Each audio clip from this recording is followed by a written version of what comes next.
Siende kuita mama. Kwa nini ilifanyika? Kama Cindy angeniita, Elijah angekuwa na sisi. Tumefanikiwa kupata 80,000. Basema 8 ama 80,000. Bwana Elijah. Yes. Kwa makini.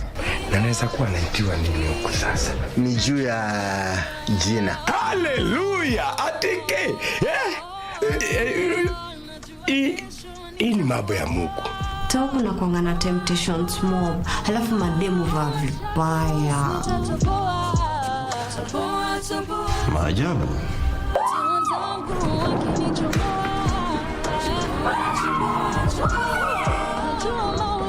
Nani alikuwa kwa mtego?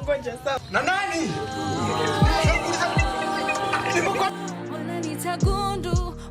They say the earth without art would just be get it? We circumnavigate the globe and traverse the local scene to bring you art and culture at their very best. From fine art, culinary art, performing arts, and even cultural events, you name it, and we have got you covered. My name is Kevin Kasioki, and I will be serving you this and much, much more each and every Friday at 8 p.m. only on KBC Channel 1.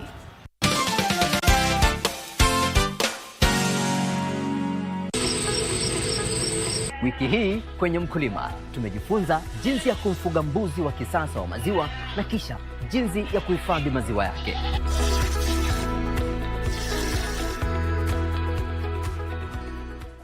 Ni biashara kama ingine. Ya pili, it's passion. Napenda ukulima, that's why. Ya tatu, after doing much research about goat milk, that's what motivated me more. Ungana nasi Jumamosi saa 10:30 kwa mseto kamili wa kilimo hapa KBC Channel 1.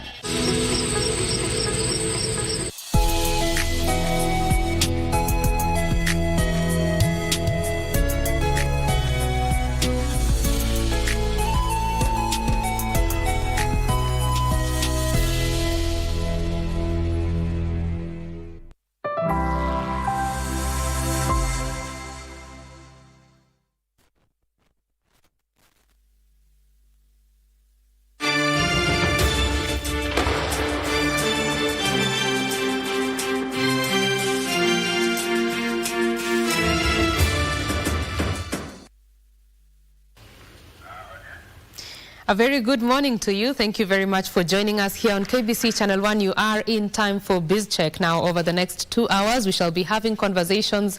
The first hour is on food fortification, what that means for Kenya, food security, as well as the health of the people in Kenya, and where the millers are in terms of fortifying food. The second hour, we'll be talking about how to tap the engineering talent in the country to ensure that Kenya is growing from an infrastructure perspective. My name is Betty Kiptum, and welcome to the show. Now we get into that first conversation on matters food fortification, and I have quite the panel here with me. Next to me is Vimal Shah. He is the chairman of Bidco Africa. Right next to him is Rajan Shah, who is the CEO of Capwell Group, and Rizwan Yusuf Ali, who is the program director at Millers for Nutrition. Welcome, gentlemen. Thank you. Thank you. Karibuni sana. Just for context purposes, food fortification is it's a way to ensure that food includes essential vitamins and minerals to ensure that people are more healthy and they meet their intake that is required by health experts. And this is very important because it ensures that there's a healthy people who are able to work better, and it reduces the costs of running the economy. Just to give you a bit of numbers, Chile spends around $200,000 annually on food fortification, and it saves the economy $2.3 million. South Africa, our neighbor down south, spends about $200,000 as well, and saves $5.4 million. And the globe's largest economy, United States, spends around $4 to $20 million and saves around $603 million. Gentlemen, those are staggering numbers. So it makes sense to do food fortification, right? I'll start with you, Rizwan. Just tell us where we are at in Kenya in terms of food fortification. Great. So I think we're privileged in Kenya showing by the industry has always led with food fortification in Kenya. And if you look at the history of that, actually, right now we have many laws and regulations to make fortification of maize flour, wheat flour, edible oil, salt mandatory. But if you actually look at the history of Kenya, all the industry have really started fortifying before it was law.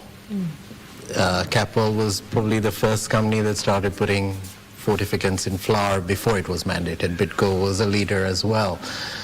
Salt iodization, Kensal started doing salt iodization before it was law. So I think we're privileged to have industry leaders take the charge from the front. But we can't sit back and say that's enough. I think where we need to focus on is how do we then enable the industry to do more and continue doing it. At the end of the day, fortification, even if there are returns, they're public health returns. They are not direct returns to the industry. It doesn't show up in their balance sheet. Right. So I think we need to do more work towards creating a more enabling environment for the industry to continue to do that. Okay. Let me come to you, Vimal. He has talked about these benefits being more to the public than millers such as yourselves, the manufacturing industry. What would you want to see differently? I don't think we would want to do anything differently. I think fortifying is something we started way back in 2002, that's 23 years ago. And we started it on a voluntary basis, and it wasn't a requirement, it wasn't a national law. And frankly, what happened was the consumers didn't value it and said, look, if it's with vitamins or without vitamins, doesn't make a difference to me. And frankly, nobody pays an extra price because you're fortified, right? So in reality, it is an added cost. But we did it as not part of compliance, but as a part of saying our social responsibility to say, ini wajibu wetu, you know, in that sense that we need to make sure we do this because vitamin A and D is what we add to it. Vitamin E in edible oils and fats is already there. So I don't think we do anything differently. The only thing is that because of these deficiencies, we need to get rid of the issues around two problems we have in Kenya is malnutrition and undernutrition. I think undernutrition is where people lack food and don't have anything to eat. But malnutrition is where what they're eating does not contain the stuff that they need, and therefore it's processed.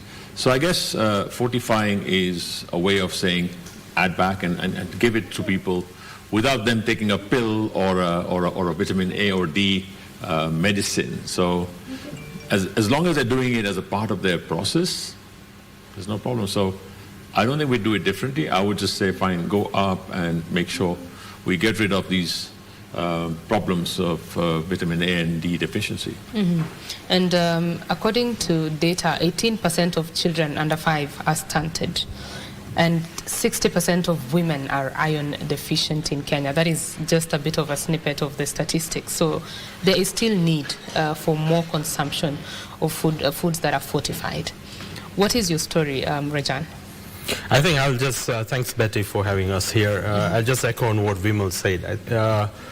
This has to be a joint effort by private sector and public sector. And what we have also done as the private sector, as Capwell, is first went in voluntary into this fortification in the maize flour business. And it just came as by accident. I was just traveling to South Africa, and this was in the year 2000. And when I saw some mills there already doing fortification, and at that time Kenya had no fortification of flours, I came back here and I said, look, let's start looking at it.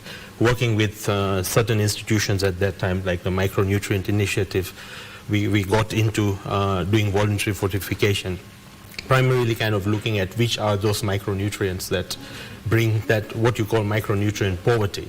And you know, one thing to understand is that this is cutting across the whole populace. I mean, the nutrient deficiency, it's just not confined to only a certain segment of the population, which is probably who has affordability issues. So I think from the point of the need for this is going to kind of play a major role. It's going to also reduce our health bills if we have a population which is more healthier. And at the same time, a healthier population also means it's good for us because they'll be consuming more of the products as well. So I think it's one of those things which is a win-win for the entire nation. The thing which I think we need to do more of is consumer education. That's the part where we need to continuously sustain, and that will require effort both from the government as well as the private sector. There are, I do remember when we started this fortification, there were a lot of myths or taboo around fortification, that these micronutrients are going to bring some kind of issues like infertility, and all of this were myths. And it requires strong consumer education to kind of get people out of these myths as well. 25 years down the line, I think we still probably have to do that education. And if we do that, then the consumers will embrace this and will value this fortification, and it will demand for that from the private sector. It's interesting, you mentioned, Vimal mentioned that some people just go and they don't pay an extra price for fortification. We've seen very many advertisements from millers such as yourselves, and you say this product is fortified. But I don't think a lot of Kenyans understand the true importance of that fortification to their health. I'd like to throw this one to you, Rizwan. Just tell us why it's important to take food that is fortified. And what does this even mean, fortified food? What does that mean? Yeah, thanks, Betty. I mean, the concept of fortification is really very simple. There are certain nutrients that the body needs, things like iron that improves your productivity throughout your life cycle. Vitamin A improves immunity, but it also prevents blindness. Folate deficiency could result in mothers giving high chance of them giving birth to babies with neural tube defects. When you see this, it's quite jarring. The solution is you don't need a lot of this. You need very small quantities of what we call essential nutrients in the food. Fortification tries to do that is we identify foods that are on our plates on a daily basis. You know, your flour, your edible oil, your salt, your sugar, rice. And they're wide reach. Everybody consumes it. So an easy solution is to put those nutrients in that. The thing is, they're not visible to the consumer. So consumers say, okay, you're talking about fortification and all that. What is it? So I think awareness is needed. Step one. The people need to understand the value of this. And then the second challenge comes in. The awareness, even where it's there, is they're not able to link a health message with a product. And I think we need to do more of this, that there is overall awareness creation. But when you go into the shop, nobody is selling you vitamin A deficiency, or you don't sell nutrition, you sell food. You sell a brand. And that's the bridge we need to get closer to. So I think both are needed, mass awareness, but consumers being able to differentiate what then does it mean? What action do I take at the point of purchase? Right. And so to you, Vimal and Rajan, I'd like to hear from you, what is the state of compliance and what more can millers such as yourselves do to improve consumer education as well? I think first and foremost, when we did it voluntarily and we started talking about it and advertised for it and said, oh, this is a vitamin. Like Rajan said, people didn't understand it. What does it mean? It's not a point of differentiation, right? But then after, I think the government also looked at it and said, fine, why not do this? And I think a lot of agencies came into play and it was legislated. So once it was legislated, all local manufacturers now in Kenya actually fortify. So I'm talking about the edible oils and fat sector. Everybody does that on a mandatory basis. So that's something that's also checked by KEBS and requirements. It's a national requirement. So a lot of people are going into compliance, and we as a company didn't go just into compliance. It was more about lead the pack and make it happen. So the point is, today, a lot of products are fortified that are made locally. The problem that exists is that a lot of imported product that comes into the market and gets flooded into the market does not comply, right? And the rules and regulations around that are, it should. However, knowing our porous borders and our regulators, they allow it, and they say, fine, let it go. I think that's where the whole disharmony is, to say, fine, let's all make it compliant for local and imported products. Your thoughts? Yeah, so just to again add to what Vimal said, in the flour industry, which is mainly the maize and the wheat flour, I mean, those are the two major consumed cereals, and then the third one after that comes is rice. So let me start with the maize and wheat. The wheat industry is a little bit more structured, like you can say, like the edible oil sector. It consists of mid-size and large players, and they have formal corporates which actually have the ability to kind of do fortification.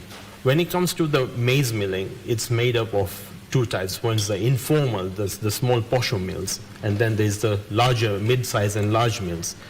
Now the mid-size and large mills are very much, complying and fortifying the flour, but whereas the smaller mills, the posho mills, there is a difficulty on fortification there, because first of all, the equipment cost, the capital cost is high, and also the level of compliance can be, I mean, it's something difficult for a posho mill to kind of comply. Now, 60% of our consumption sits in that space. So how do we now ensure that there's a level of compliance and those small millers are able to do that? I think there's a lot of work to be done there if we want to kind of make sure that every maize flour consumed by any consumer has been fortified. But what you see as branded on the shelf packets, you will probably see that a lot of that, I would say everything is fortified and there's a compliance. Right. You say 60% of consumption in that, they consume it from posho mills. Yes. So that's a very big part of the populace. That's right. And I know even people in urban areas who say, I'm waiting for, the maize from my mother in Ushago to get to me so that I can take it to the posho mill. Yeah. So seeing that it's 60%, and you say that the equipment cost is high and the capital required is high, is it doable? Well, I think we have institutions like what Rizwan is in TechnoServe, and then we also have donor partners who are coming and playing a role in that space. It definitely is a journey that has started, but I think we have also seen from other countries, I mean, maybe Zambia and other places, that it will require a higher level of kind of, first of all, acceptance from that industry players that, look, this is actually going to be good for the consumer. It's very difficult right now to monitor from a regulatory point of view where this flour is going. It's probably not tested. It doesn't sit in any brands. They probably don't even carry a KBC mark. So whilst I would say it's difficult, I think we need to put our minds to it to make it possible. If we want to achieve our objective that some of the main staples consumed are actually being fortified. I'll give you another example. I mean, the rice is now more high, it's growing in terms of consumption. We've seen almost a fourfold increase in rice consumption in the last 10 years. The population is moving more from maize into rice. So as Caprol, I mean, again, with the same journey that we started in 2000, voluntary fortification. Rice is not mandatory to be fortified. But last year, we actually started rice fortification. The challenge there we see is that 80% of the rice is imported. How do we now bring that into the fold, into fortification? So that's probably a different challenge that we'll have to kind of come across. Right. But I think these challenges are possible to overcome. Right. One possible way would be get the consumers educated so that they will actually pick up the one that is fortified rather than the one that's not fortified, because they see the value in the fortification. I think it's got to start with consumer education and the consumers saying, I want it fortified. Then everybody will comply. But just by policing and saying you have to do this and there's a whole strictness, there'll be people going finding ways around find it. the loopholes. Yeah. And there is and there is a logo already by KBC, which needs to be now brought out and brought more awareness to. I think we already started the journey. Right. There is a very specific logo which, if you put on your packets, it shows that there's fortification. But I guess the consumer still doesn't understand that, right? Sorry. Yeah. This one. Yeah, I mean, all the challenges highlighted are real. So the technicality of just adding these micronutrients into flour, you can do it at a posho mill. Okay. That's not where the problem is. And I think, but you have to understand it broader than that. So it's like businesses respond to what their market wants. So I think that's the starting point, right? So if there is appreciation and recognition of any value addition you're doing to your product, large, small businesses will respond to that. So there is still a lot of work. One direction is it's not so easy because it's not just, we have hundreds and thousands of posho mills in the country that accumulate about 50 to 60%. It's very seasonal as well of the maize market. So it's not just about the mill, but you need a distribution system for the premix to get out to them. We have to locate them. Where are they? Are they operating all the time? But start with their communities, that awareness and all that. And then slowly, there are also organizations that are looking at more innovations around that. So there's one of our partners is Sanku, for example. They're saying, okay, what else do these mills need? If they need bags, then while we're supplying the bags, we'll supply the premix and all that. But it's a longer journey. The large industry is very quick to respond to regulation, and they'll say, we can do this. And they've proven to us they've done it in the absence of regulation. Right. It's because they know what the value is.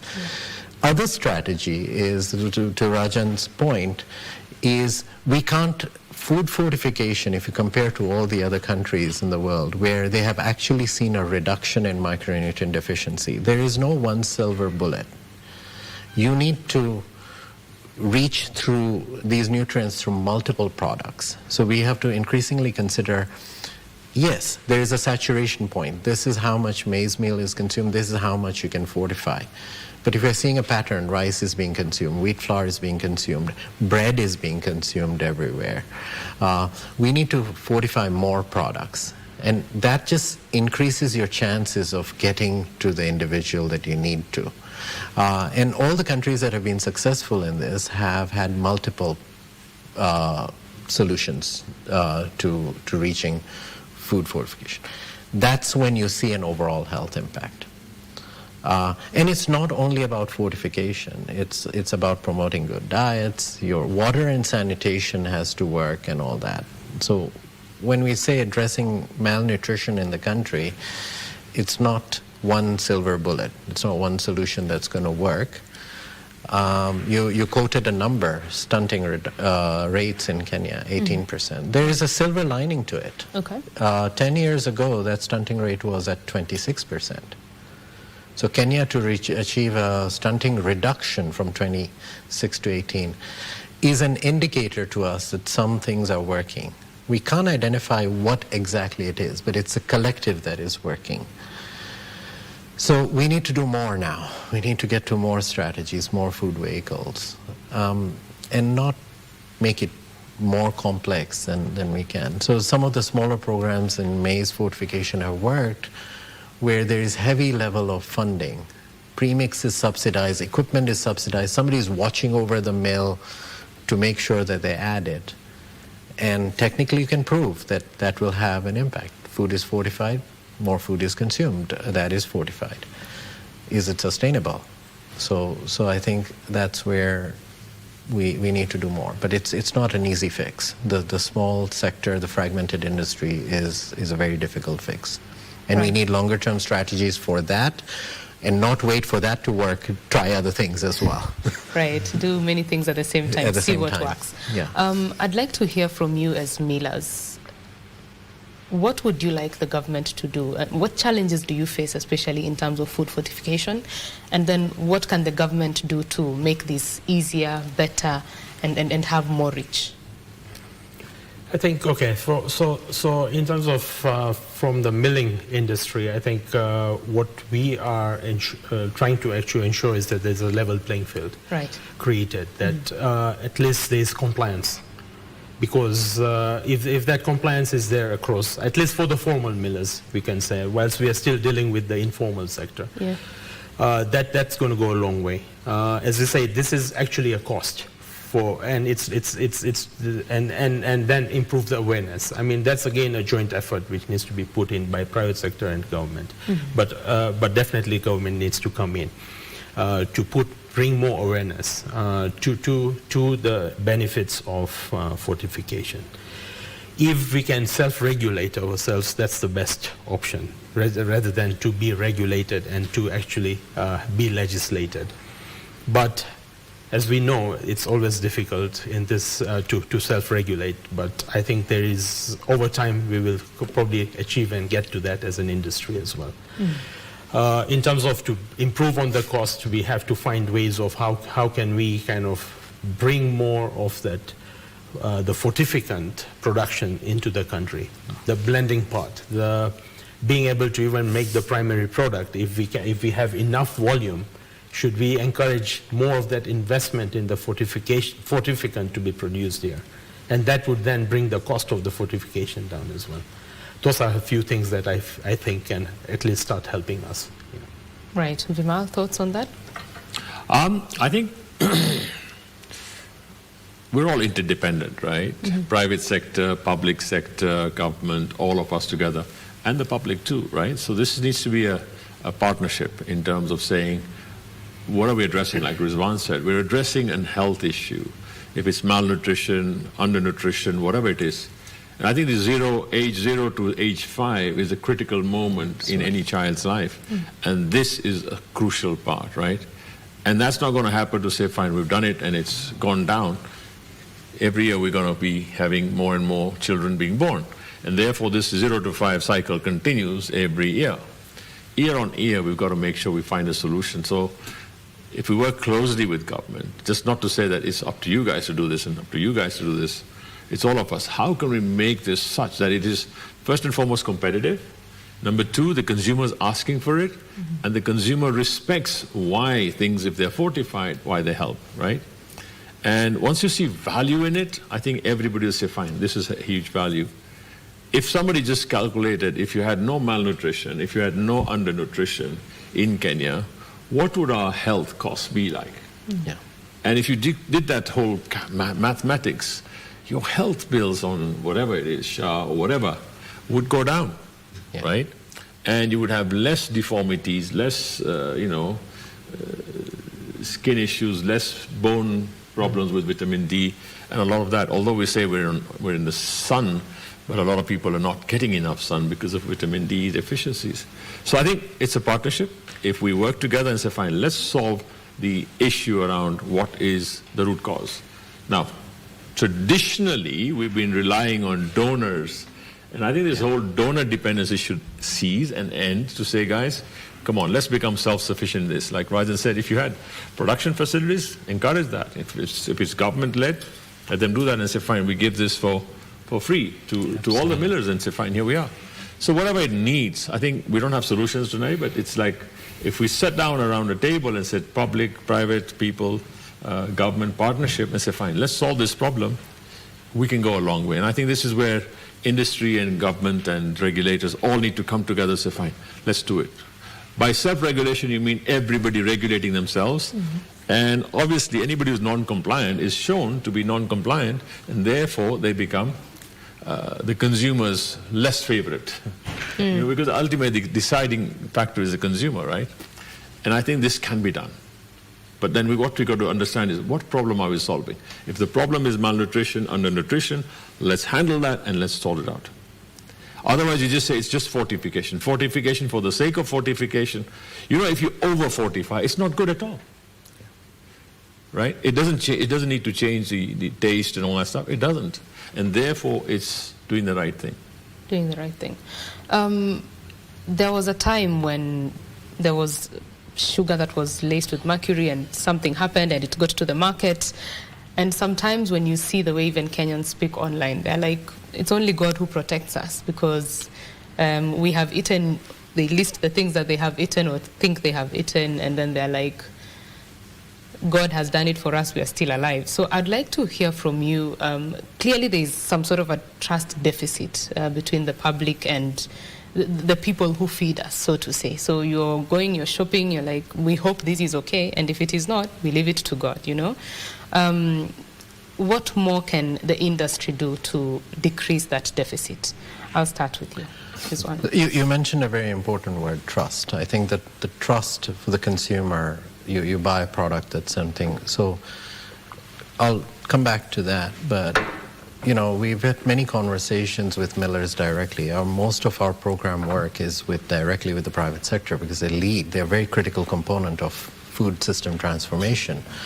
And they said, we're doing all these things, but our consumer is not able to differentiate. They're not able to say the value of this. So one of the things, we heard that and we piloted this and we started what was called a micronutrient fortification index in Nigeria. We replicated that model here, and that it's a voluntary system, so it's called the Kenya Millers Fortification Index. Most of the major flour millers, we started this, we are in the second year now. They said, yeah, we want regulation, but we'll self-regulate as well. And they go through an extensive and very rigorous process of assessing, in which we independently verify, we product test and all that. And there's a public ranking that is created out of it. This year, we are very fortunate. The oil sector joined that index as well. What does that do?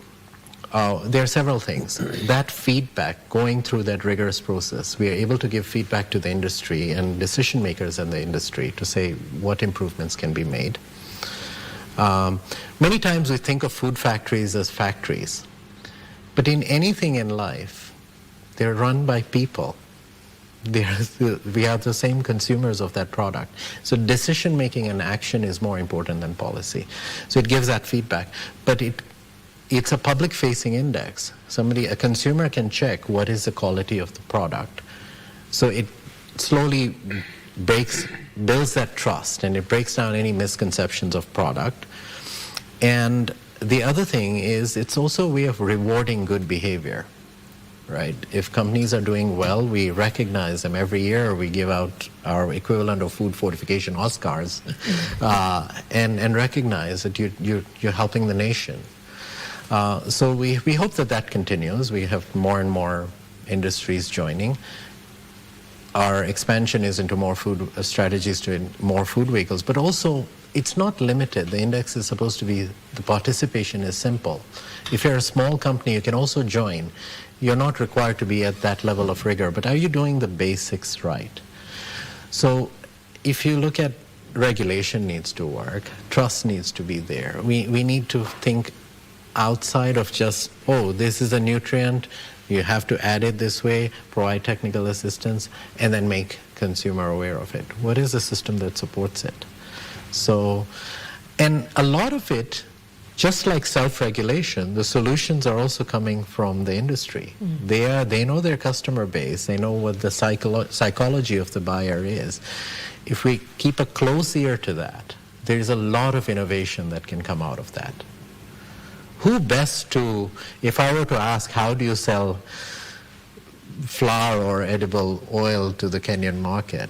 Do I know anything? I'll go to these people and say, how do you do this? They are talking to their customers on a not in daily basis, on an hourly basis. Right. Trust deficit, how to ensure that we are getting out of the deficit. Yeah. So I think first I would mention that, look, I think industry does a lot of things behind the scenes, like what Rizwan said. I mean, we participate in many of these kind of indexes. We are ISO 22000 compliant, we are HACCP compliant. We do all these things, right, because we want to make sure that we are bringing out that right product into to the consumer. I guess the story needs to be told better to the consumer.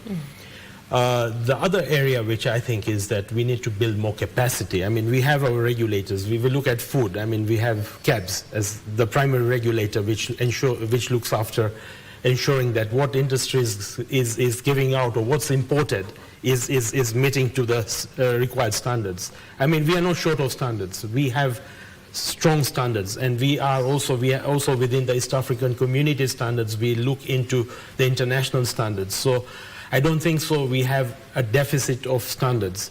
What we need to ensure is we also need to build the capacities of these regulators to be able to kind of not only kind of be holding a carrot and a stick, but also work along with the industry to see how we can improve the level of compliance. Because believe me not, I mean, the private sector is not out there to all the time be looking at just non-compliance. There is no benefit out of non-compliance. It's sometimes you need to hold the hands as well. So I think that collaboration between regulators and private sector can go a long way. We need to build that.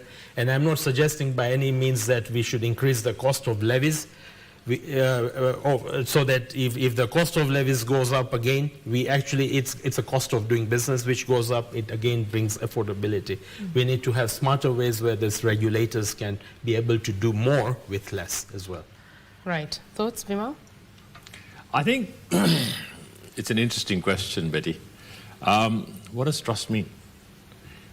Trust. And we have a deficit of trust. It means 4 things: integrity, intent, competency, and results. 4 things. And you multiply integrity times intention times competency times results. If any of them is 0, you lack trust. It erodes trust. Mm-hmm. And why do we have a deficiency, right? So integrity means what you say and what you do. Kusema na kutenda has to be together, has to be the thing. You say this, but you do this. If you're different, you'll have a problem. Then intention. What is intention? A lot of the levies or charges and costs that are being put on to industry today, the intention is just collect money. It is not to give a service, right? Even people like KEBS, now they're talking about charging 4 million shillings or 0.2% of your total turnover to everyone. All they're doing is tax collection, but what service are they giving? Have they been able to really give us the service? That's one thing. Second thing is competencies. Let's look at the competencies. That's where trust would lack. Now, if you say that a consumer goes and says, there's a label here, but do I trust it or not? That is the trust that needs to be done to say, fine, this one I can trust because it's been tried, tested, and it's proven. That's where the integrity intention comes from, the regulator and the industry, right? Mm-hmm. Because people trust quality, people trust industries, right? And ultimately it's results in terms of saying, this is compliant, this is okay, there's no problem with it, number one. Where we lack and the trust deficit is going away is because what we say and what we do are 2 different things. Mm-hmm. And I'm not saying only government, but also private sector, also smaller startups will say, why should I incur all these expenses? And the fact that people get away with paying something under the table is the problem. And that's where the trust deficiency comes from, because some products can pass through without any problem, and others are tested. And this is where the whole issue around trust deficit comes from. We just need an impeccable regulator, impeccable services, including laboratories. When you test a product, you try it out. It's not for malintent. It is meant for checking, confirming, and saying, yes, compliant, non-compliant. And you can do a round robin with 10 different labs and say, this is what the results are. And that's what's proven right now, where we take a product to 5 different labs, you get the results, and they're all complying, and KEBS comes and says non-compliant. That means they're looking for something in the middle. And that's where the problem lies. So I'm not blaming anyone, but I'm just saying our systems must be so solid and rugged that we don't play around. Number 2, I think this myth around Kenya, frankly, Kenya has world-class industries. We have in Kenya world-class industries. They are world-class, right? But a lot of people think, no, this is Kenya. Kenya cannot have something that is, internationally so compliant. We are probably, in some places, we are even ahead of the West or other countries, but we don't value it enough. I think this is where, like you're saying, communication, education, understanding that we can produce things here. Our human capital in Kenya is second to none. They're the best. But we don't value them because, we're in Kenya, that's my label. They cannot be world class. And there are people who are doing that. So I'm just saying this is where we need to identify and say, fine, put them in that. That's why the label was put in to say, fine, put this label on top. If that label is applied, this is absolutely been tested, checked, and is certified. If that practice starts happening, because here the problem is not about my product or his product or your product, it's getting the malnutrition solved. And that's where the inspiration comes from to say, we are solving a much bigger problem. So I think the trust deficit, you say, let's make sure impunity impunity is not allowed. People can't get away with murder, and therefore people comply. But rules are rules, right? But then when I know the curbs on the road and I know I'm off curb, I already know I'm off track, right? But you know what? There's no consequence to that. I can drive off the curbs and it's okay, and nobody's going to check me and it's okay. I pay a bit of things here and there. That's the impunity we want to stop. And if we can do that, whether it's by people's will, whether it's by, government will, it can be done. It's not rocket science. Right, it indeed can be done. You said that we are not short of standards in this country. Oh, yes. Yeah? You're watching the news and you know that a KEBS mark means something.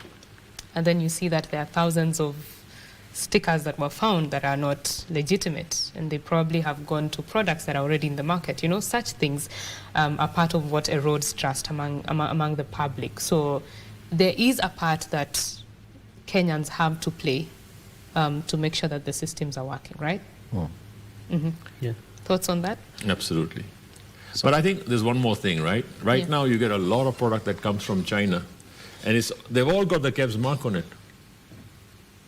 Okay. It's been printed overseas and it's not been checked. So I'm just saying, is that a regulation that we say, oh, they're just collecting fees out of it? Or is that really being checked and tested? And from other countries, they just print the KEBS mark and it's sold in the market. Nobody cares. Right. So, Rizwan, if policy, so if one could also look at it, if writing a law or a policy could be the solution to the problem, there would be zero crime in the world because all the laws try to prevent crime, right? But the other thing I really liked how Vimal put it is that integrity and trust is not at an individual mill level as well. One thing, we work with the Cereal Millers Association, we work with edible oil companies. It's not only your behavior that builds reputation. There is a part of reputation of who trusts your brand. But that is also meaningless if people don't trust the product itself. If people go away, a couple of years back, there was a scare on aflatoxin in maize. Now, if people get discouraged from eating maize, it doesn't matter if Rajan has the best maize brand. People are not eating maize. So there is something that the industry and government and everybody needs, all the partners need to understand that this is a basic food item and we should make sure that that is promoted. I'll use another analogy.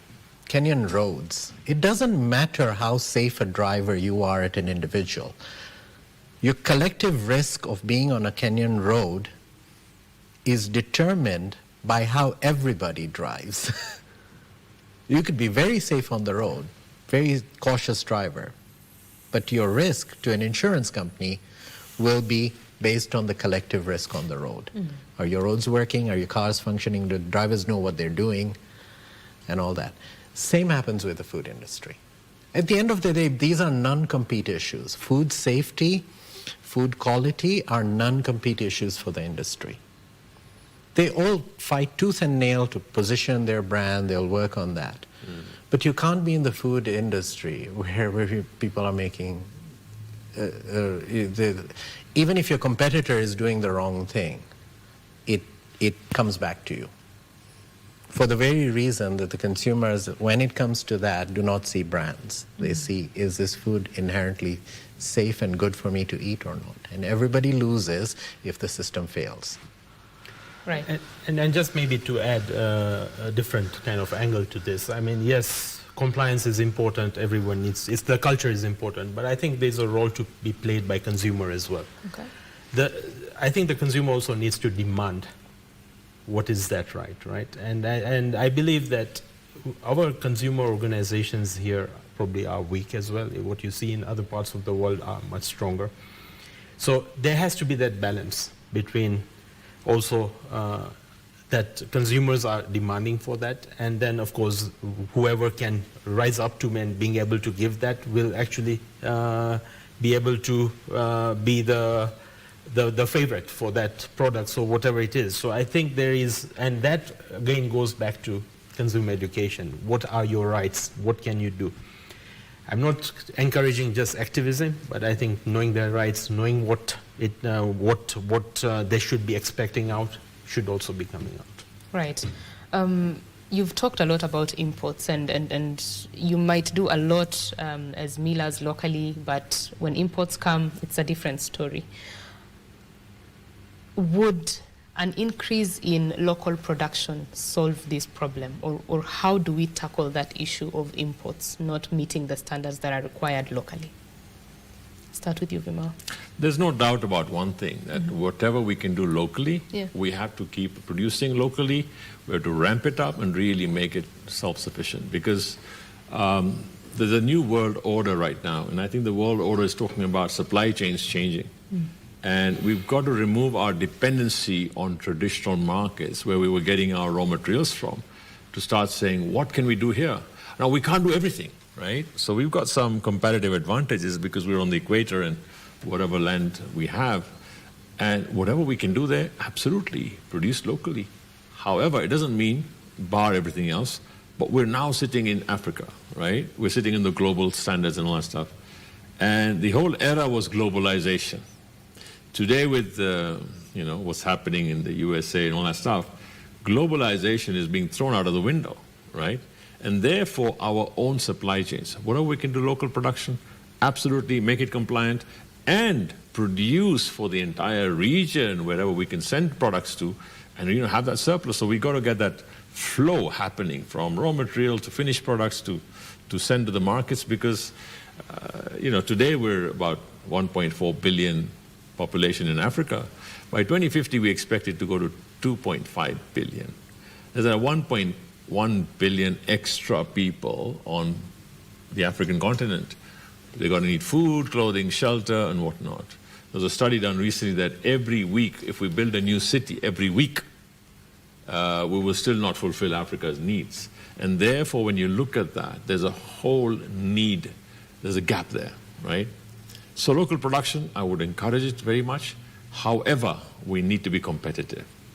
Because we've opted as a country to say, let's be in COMESA, let's be in AFCFTA, let's be in the EPAs and various treaties where we've got duty-free access to these markets. However, lately what we're seeing is our local production is becoming less and less and less competitive in the local market due to our innovative parliament and ministries of finance and all of these guys putting on excise and tax and levy and whatnot, right, on products, making local production seem like it's not competitive. If we did that and say, guys, because, in every company, in every corporate, the government is a 30% shareholder by virtue of 30% tax, corporate tax, right? So whatever profit these companies make, 30% goes to government.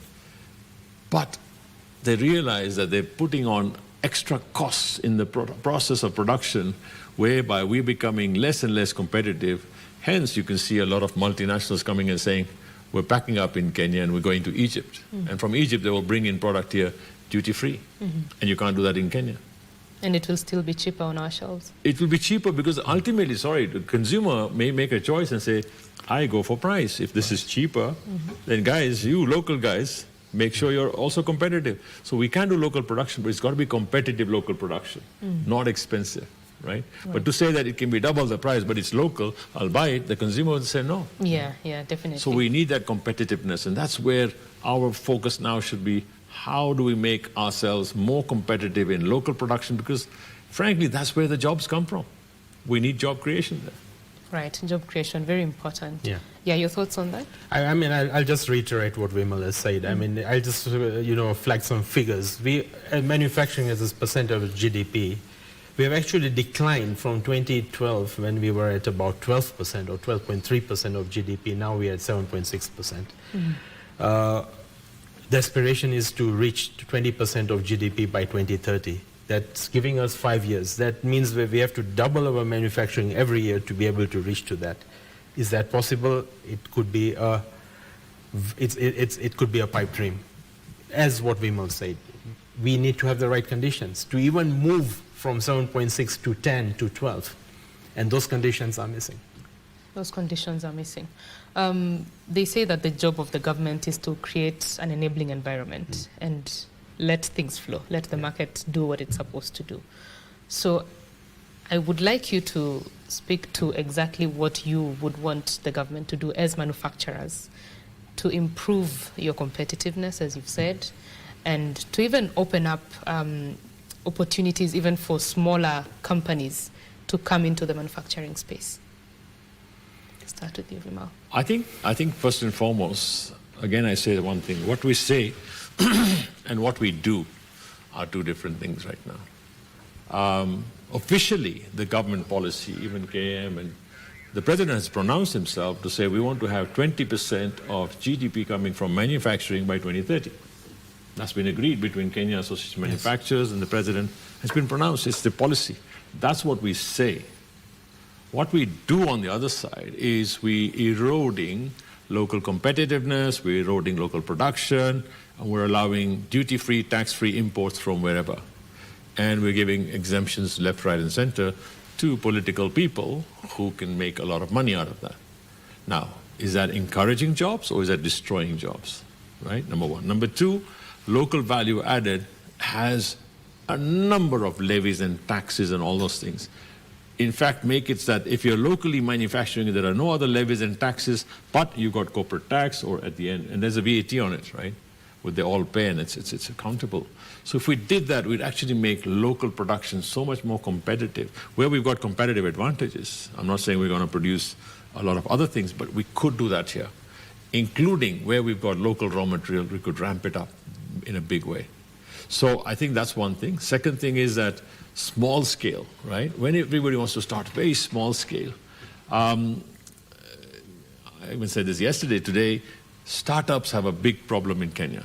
If you want to do a startup and you're starting on as Betty and you're going to do that, first of all, 100, 200,000 shillings is going to go in licenses, which add no value. They're just going to paint your wall with a lot of licenses. They're not adding value to you, but you have to get those licenses. They're not giving you any service. It's just a license you have to get. This is what the British did. The British Raj, called the License Raj, was meant to keep locals out of production. It was meant to keep them out of active, whatever. And they kept licenses and permits so that we keep the local Africans out and we keep themselves in business. We are now resorting to that. And that's what the government's doing, or the parliament's doing, and putting in a license and a Raj and a permit and the governors and all that stuff. And everybody else says, I am here. But they don't add value. So small startups are having a problem by saying, before I even start up, I need capital to get licenses and permits. Now, before it starts off and all that stuff, compliance, compliance, compliance. In fact, make it such that for startups, until you reach a turnover of 20 million shillings per month or per annum, whatever, then you will start looking at those things. Until then, you start up and you just innovate, right? We're not doing that. So I'm just saying a lot of startups are suffering. They start up, they don't even have a market, they can't sell their product, but they have to pay X and Y, Z levies here, and they're not becoming competitive. Right. So Vimal added on regulatory and the cost of business. I'll add the other side, that predictability, tax predictability. I think that's one of our biggest challenges. He mentioned that you will have an excise tax this year, next year it might be removed, another one will be put. That predictability does not help when anyone wants to invest in manufacturing. They need predictability over a period of 5 years, 10 years. You decide today that you're giving investment allowances, tomorrow you want to remove it. People plan for 10 years, 20 years. When you have this kind of things, it actually removes that level of predictance, and that's what manufacturers don't like. So I would say that we need to bring that predictability back. We have a national tax policy. We need to operationalize it, and we need to live by it. That's what needs to happen. Ms. Wang? I think the competitiveness point to me is key, but I'll put two thoughts into this. So from a fortification organization that's working with industry, cost of when you look at the cost of goods sold, and we have these data from the industry, they'll say this is what it costs to manufacture a product. Fortification would be less than 0.5%. Depends on the product. Compared to that, if you look at the maize sector, on average, the Kenyan milling sector maize capacity is working at best, 60%. installed capacity. So you're losing 40% of installed, and when you turn on a mill, the energy cost and everything is the same. Now you're only producing 60% of what you said you would produce. So if Kenya Airways were to only sell 60% of its seats, it'll go bankrupt very fast, right? So that's where even simple ideas, the industry is not able to invest in innovation. They're not able to invest because they're hitting this glass ceiling. The other thought was, when we again look at, and that's the point Vimal made, is when you look at the cost of goods sold, there are many costs that get into the cost of goods sold equation, or cost of goods produced in this case, that are not a direct value to the product itself. So if you look at a mill operating in Mombasa, by the time they have to transport their product to Kisumu, they're going through several counties. Each county they have to pay cess. That's not adding any value. Just because it's going through the counties, it's the quality of the product is not improving. Yeah. And all this results in a situation which is a very vicious cycle we get into. That is where people start to think, okay, at the end of the day, consumer is not saying buy. We're all proud about produce Kenya, buy Kenya, right? But if that's not, somebody is bringing in a cheaper product, they'll do that. The long-term consequence of it is it starts creating this image that imported is good for quality. And that's where phrases get thrown out. Oh, this is Kenyan, I don't like this. I'm going to import this, import it. But it's not because of the quality, it's because they're used to that. That's cheaper. So if we don't address these issues now, we don't only have a health problem in the country, we are killing the business sector. And to Vimal's point, we have to feed another 1 billion people in the next 10 years. How are we going to do that if these systematic changes not? The change starts now. And some of the things are very basic. They need to be improved now. And it's quite urgent. Right. Gentlemen, we are out of time. I will give each of you 1 minute, 45 seconds if you can, to give us your closing remarks. I'll start with you, Vimal. Thank you. I think, thanks for the discussion, Betty. And I think food fortification is probably a given now. You know, in our industry, it's a given that it's got to be done. And we do it out of willingness, and people need to comply with it. But at the same time, when we talk about issues that we have, or issues that can be solved, or issues that can be done with, a lot of times we become very unpopular, right? People think, oh, you're not with government, you're not with this, you're not. But look, we care. We care for this economy, we care for local manufacturing, we care for local consumers, and we care for our people. And therefore, we all, and I'm saying all of us, must speak truth to power to say, fine, this is what the reality is. Have a look, because if you go to a doctor and says, doctor, I'm okay. I've got no sickness, I've got no problems, but I'm just here to say, hi, doctor. The doctor cannot treat you, right? Yeah. And therefore, they need to do a diagnosis and then a prognosis, and then give you the dawa or the medicine or the right treatment. And I think that's what we need to do here. We need to do it together. And I just think that we all need to sit down and say, fine, here we are, this is the issues, and then have a listening ear. And we can solve it. It is so much more possible. Today, we as Kenya are very, very attractive. And everybody wants to come and say, I want to invest in Kenya. But our conversion rate of interest versus what we are getting in is very, very low. And people run away and say, oh, hang on, there's too much bureaucracy, or somebody's asking for something, and there's all sorts of corruption all around, and people running away. We need to fix that quickly. So I just think that, yes, this food fortification is probably a given, and I think TechnoServe and all of them, we're all party to it. And I think even the small startups don't have a problem in coming in, because I think there's a plug and play. They can start doing it straight away, rather than say, wait for it. So thank you. Thank you very much. Yourself? Thanks. I think food fortification is absolutely, we are proud to be part of that, because we are proud because I think we are going to make a positive impact to society. It's not about profits, it's about how we can make a real positive impact to humanity. So we need to continue in this journey. As private sector, I think we are very much for it. We need to look at ways and creative ways of consumer awareness, and expand the fortification. Because if we have a healthy nation, we'll have a productive nation, we'll have more consumers, we'll have more goods to sell, the whole cycle kind of just keeps on going. Right. I'm informed that I can hold you for a little bit longer, but we need to go on a break right now. When we come back, we shall still continue with these gentlemen. Do stay with us.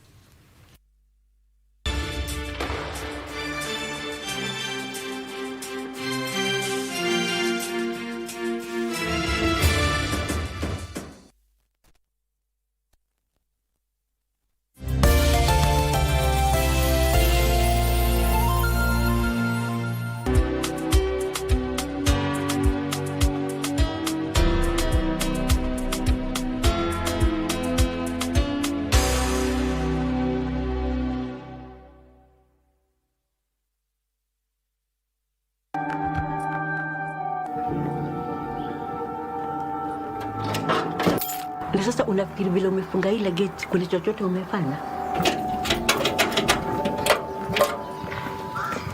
Kwani wanawake huwa wanafikiria aje? Tuongelee kitu tumekuleta hapa, alafu uende.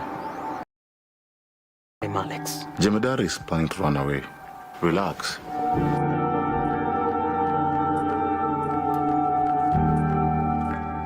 Kwani mnaenda safari ya dharura? Choosing to go down with dad, does it prove your undying life for him? Mimi ni mamako. Usiniongeleshe hivyo. Allah.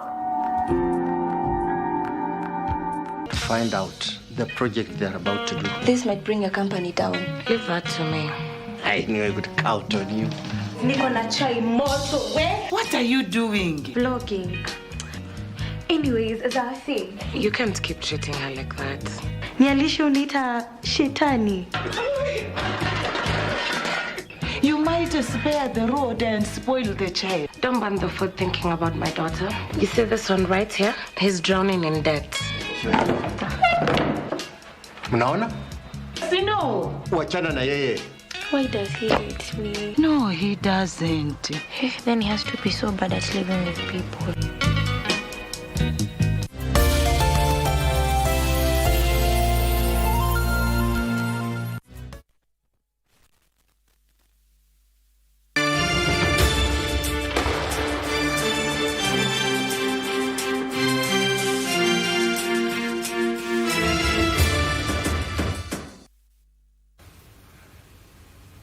Thank you for staying with Channel 1. This is BizCheck, and we are having a conversation on matters food fortification, how to ensure that we have a healthy populace in the country, while at the same time ensuring that manufacturers are remaining competitive. And this conversation is with Vimal Shah, chairman at Bidco Africa, who is right next to me. Next to him is Rajan Shah. He is the CEO of Capwell Group, and Rizwan Yusuf Ali, who is program director at Millers for Nutrition. Thank you for staying with us, gentlemen. Before I told you to give us your closing remarks, but here we go. We were talking about the competitiveness of the manufacturing sector and ensuring that, as you mentioned, startups are empowered or are supported to take up their place and ensure that they're creating jobs and growing the economy. Yes, please go ahead with that. Yes. Okay. Thank you, Betty. Thank you for reviving ourselves. Mm-hmm. But I think there's a crucial issue here which we all must address, and that's to do with, let's decide: do we want to be a trading nation like Dubai, where you can bring in product from anywhere in the world and export it anywhere, or do we want to be a manufacturing country, production country, producing country? Once that decision is taken, then we have a clear policy towards saying, let's be production-oriented. Now, the pronouncements till now have always been to say we want to be a production nation, we want to do that.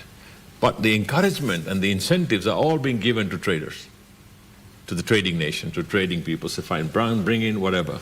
Today, even for local manufacturers here, to start exporting into the ESG markets is becoming difficult because of various issues that are around whatever regulation, and I think that's another big issue. So a lot of small startups want to start doing production, want to start doing things, whatever, but they get marred with so much more. And I think this is where we go into problem solving more, and let's say, let's solve for startups, let's solve for these guys. When you go to people these days, they say, oh, just go into an SEZ or an EPZ and you shall be okay. Now, SEZ, EPZ is not the answer for local production, because then you cannot export to your neighboring countries. You cannot export to the rest of Africa. And people don't know about that. And that's a big issue. So I just think that our policy should be very clear, sector by sector. What are we doing, whether it's maize, whether it's wheat, whether it's this, what are we doing there, and what's our way forward?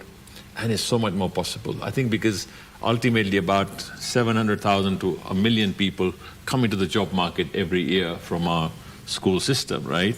Now, we got to make sure we get them into gainful employment, right? The government doesn't have capacity to take them all on board, right? So we've got to create that facility somewhere else and say, fine, become entrepreneurs. Sometimes we can even say the best of human capital can be made here and then exported to the world. That's also a good item, why not? So I think there's a whole thing around food and health and all that stuff. We could solve problems like nutrition. We could solve a problem by looking at what can we do organic.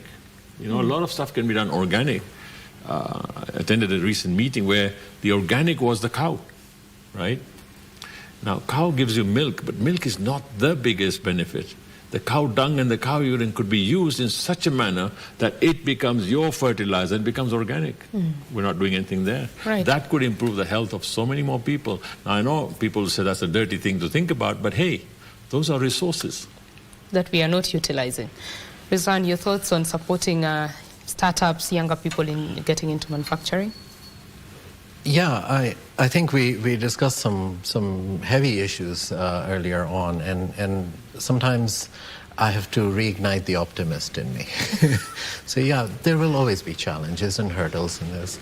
So for young people, and I'll link it to the issue of, I want to bring two other dimensions to the issue of competitiveness, right? So it's competitiveness is not only in the base product.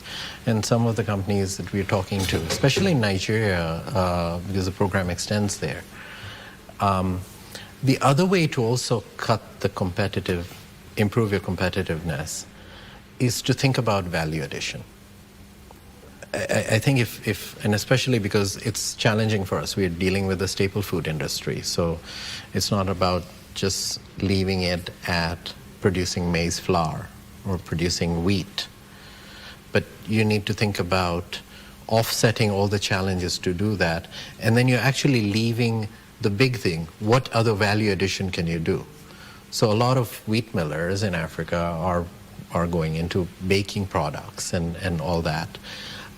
They're going into pasta brands, into extruded puff products, snacks, and all that. Of course, as a nutrition organization, we say produce that, but let's make sure they're healthy as well. So that's another way of looking at improving competitiveness. The other thing is, I think there has to be more investment in building brands, but then whatever you're doing to add value in that brand to be put forward. Nearly all the large industry, and I'm sitting with some of the champions here, are fortifying properly. They're also making sure the food is safe.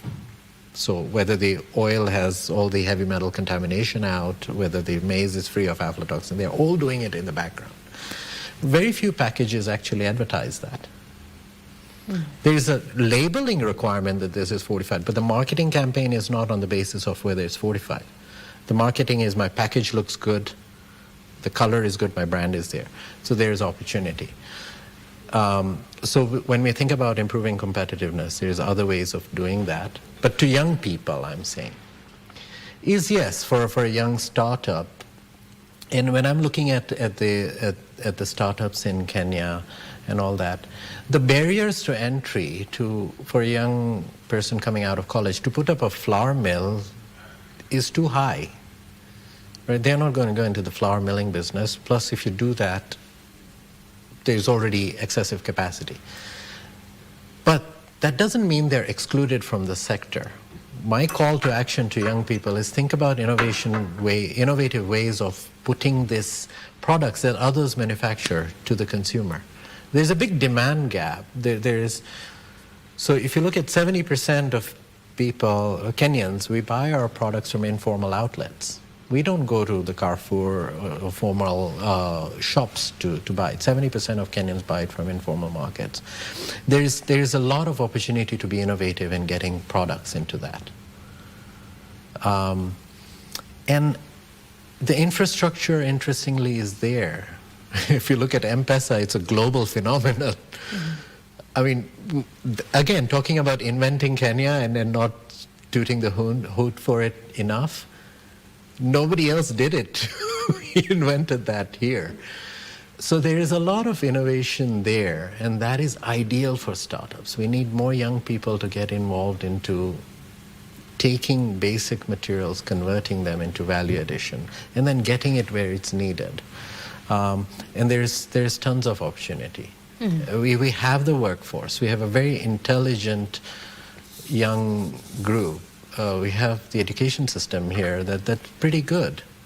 It's about creating the conditions for them to do that. And how do you do that? You remove the entry barriers for them. Not entry barriers for them to become big, large millers, but the entry barriers for them to just start doing a business. And then they can grow to be Bidco. A young college graduate doesn't have 500,000 shillings in their pocket just to cover registration. They have ideas. They can't even, before they get to actually executing their idea, they're dead in the water. Yeah, true. You're nodding in agreement? Yeah, I mean, I can't agree more. I mean, when even at Kenya Association of Manufacturers, 60% of our membership is SMEs.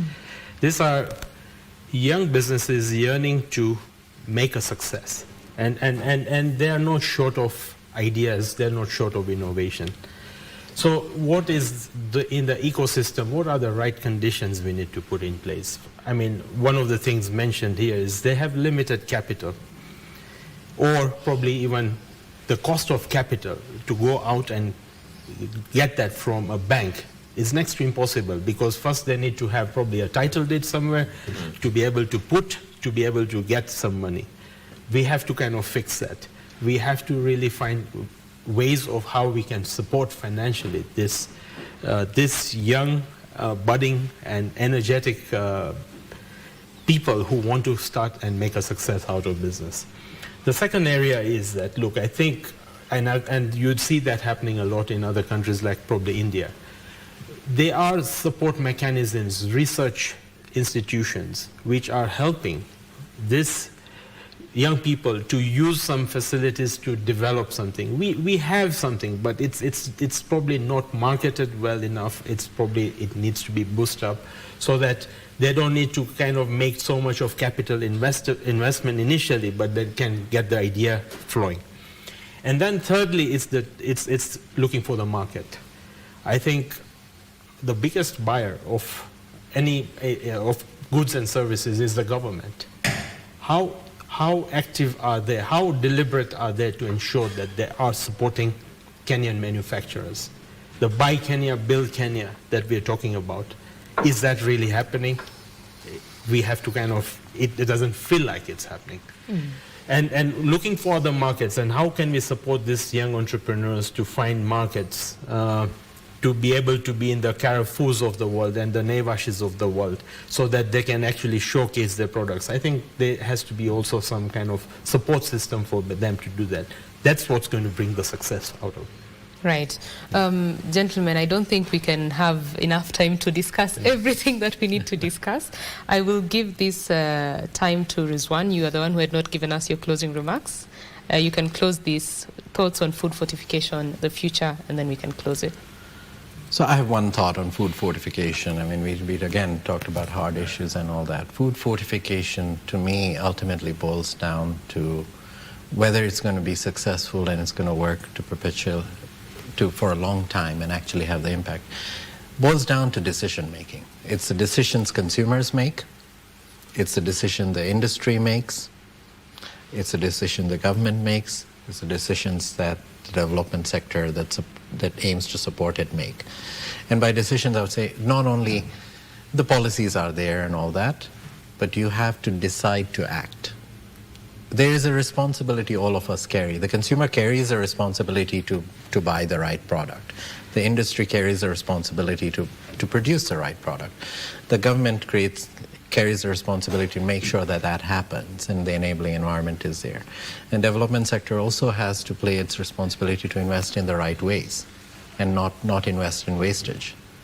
So to me, I would sum it up that like any other strategy, once you decide and to act, I think earlier on we all put the different things of trust building, it's the same thing. Right. So I'll end there. Thank you very much, gentlemen. Allow me to end the conversation there. That is Rizwan Yusuf Ali. He is Program Director at Millers for Nutrition. I have also been having Rajan Shah, who is the CEO of Couple Group, and Vimal Shah, who is the Chairman at Bidco Africa. We have been talking about matters food fortification and just ensuring that millers, manufacturers in general, are remaining competitive to, of course, grow the local economy and also access those overseas markets. Now, we'd like to take you to the Kenya Methodist University, where the NCIC, that is the National Cohesion and Integration Commission, is engaging the young people, majority who are students, on the ongoing transgenerational conversations. Let's listen to that. It's like, to quote Frantz Fanon,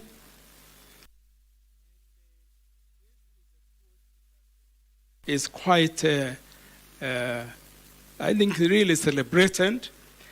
Frantz Fanon, of course, was known most for his book, The Wretched of the Earth. And he said, each generation must, out of relative obscurity, discover its mission, fulfill it, or betray it. Each generation must, out of relative obscurity, discover its mission, fulfill it, or betray it. So, Gen Z, millennials, especially yourselves, and those others, obviously, we can say that at different times, different generations, Kenyans have discovered their mission. And some of them fulfilled it, others betrayed it. I want to believe that Gen Z are not going to betray their mission. They are going to fulfill it. Or they are indeed even now fulfilling it. We launched the Transgenerational Conversations in September of 2024.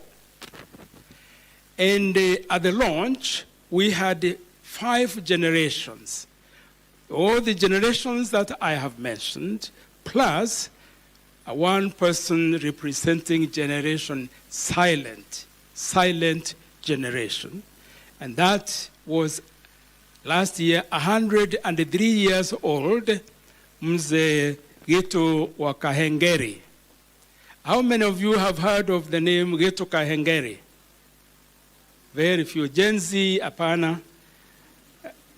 Gitu wa Kahengeri, when he was at your age, at 22 years, he was arrested, he was detained, he was tortured because he was trying to fulfill the mission of his generation by joining Mau Mau Liberation War. He was detained in Manyani, and again, let me see, especially Gen Z. How many of you know where Manyani is? Very few. Manyani is in Taita. It's you have heard of Tsavo National Park. Opposite there is Manyani. It was the top security detention camp where some of the most notorious, if I would use that word, Mau Mau were detained. Gitu wa Kahengeri at 22 years was detained there. Then they decided, because they thought he is more dangerous than that, because in Manyani, if you escaped, then is desert, and that's where the so-called man-eaters of Tsavo, those, if you have heard that in your history, that is a government established Manyani, and then they thought Kahengeri should be detained in Lamu, more secure. The train that picked him at Manyani to take him to Lamu, when he went there in the coach that he went, who did he find there but his father? His father, who was now the previous generation, was himself fulfilling the mission of his generation and had been detained here in Langata. Now they decided he would go to Lamu, and with his son Geto, they were taken to Lamu. For the next 3-4 years, detained there, tortured, and all that, simply because they demanded to be heard. They were not heard by the colonial government, and therefore they took it upon themselves to now do what they had discovered as their mission, and that was to liberate Kenya. That is Gitwa Kayengeri when he was at Gen Z. Then we had also a boomer there, the former Chief Justice, William Otunga, who also told his story that he was arrested in a lecture room here just next door, University of Nairobi, when he was teaching law. And he was whisked away, detained in Hola, and for the next 3 years he would be tortured and all that. So that's the story. So I'm describing this because it was another pivotal moment there when we invited Gen Z to join in the panel. They told us that no, we don't want it to be seen, we don't want to be identified, because we could be targeted, and therefore we don't feel secure. We pleaded with them, they said no. Okay, I said, then you can sit and listen. Now, after the testimonies of the older generations. That is the chair of the National Cohesion and Integration Commission there, just engaging young people at the Kenya Methodist University in part of the transgenerational conversations that are ongoing. Our very own Kamche Menza is on the ground, and she shall be briefing us about the details of those conversations in our subsequent bulletins. But now in studio, we come into the second conversation of the program here on BizCheck. And this morning, we want to talk about unlocking engineering potential in Kenya. A few weeks ago, engineers went on the streets and to demand that 10,000 of their colleagues be hired in various projects by government. So we'd like to talk to Engineer Humphrey Indire, who is an engineer and head of health and safety at Coco Networks. Thank you very much for joining us. Thank you. Karibu sana. Asante. Right. Engineers, quite a small number compared to the population. Exactly. But the talent seems to be untapped in the country. What is going on?